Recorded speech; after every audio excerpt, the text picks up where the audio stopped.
Okay, so the word I wanted to talk about today, the Hebrew word is berit. And if you can see here, this is it here, berit. And underneath you see the translation is covenant. This section where I first came across it is where God is talking to Noah and after the flood, and he puts the bow in the heavens, and he says he makes an everlasting covenant, an olam, berit olam, the everlasting covenant with Noah. And when I first saw this word, I thought, wow, that's really interesting. I've seen that somewhere before.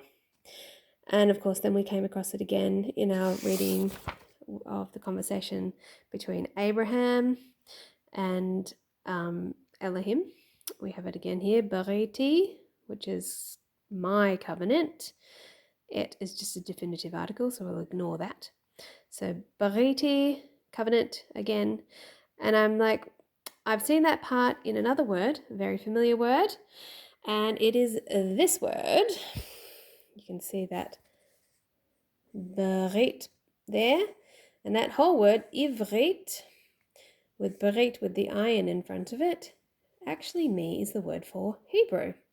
So I see this all the time, of course, in my study, ivrit. And I thought, wow, that's super interesting to me, because usually when you're talking about somebody's nationality or their language, which, that's what Hebrew is, it's a nationality and a language, it usually is relating to the land that the people live on. So for example, if I lived in Indonesia, I would be called an Indonesian and I would speak Indonesian. But obviously there was no land called Hebrew. So I'm like, wow, this is interesting. It was fascinating to me to realize that the word for covenant, berit, was in the word ivrit, which means Hebrew.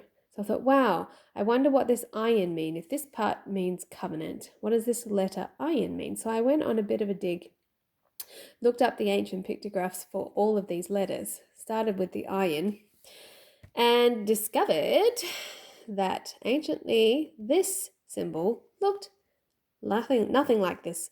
It looked like this. The all-seeing eye symbol. Interesting. So really, this ayin was the pictographic symbol for God, for the all-knowing, all-seeing consciousness, which we would call God. So this made this word even more fascinating, because so now we understand the word Hebrew ivrit means God's covenant, or covenant of God. So the people, the Hebrews themselves, are actually basically being designated as the people of God's covenant. So that in itself is interesting enough. But then when I looked up the pictographs for each of the individual letters, besides ayin, I saw that this whole word actually tells a story. A really interesting, it describes the process. This process is described by the pictographs themselves, what this actually means, the purpose of what happened. So let's go backwards. So this tav anciently looked like this. This is what it looks like now. This is what it looked like then. And it means a mark or a sign or a token. All right. So that we're starting off with God giving a mark or a sign or a token, which he did.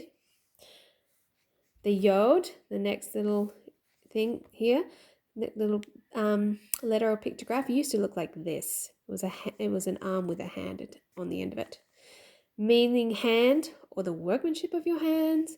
And it's also designation of ownership. So it's like something that's mine. That's why we have bariti with the yod at the end. Where is it? Down here. That yod, indicative of ownership. And I'm pretty sure that that's probably where our apostrophe of ownership in the English language, where that comes from. I haven't got evidence of that, but I wouldn't be surprised, because so much of the Hebrew has trickled down into the English language that we have today. So we have a mark or a sign of the workmanship of, we'll say, God's hand, which will be us, his creations.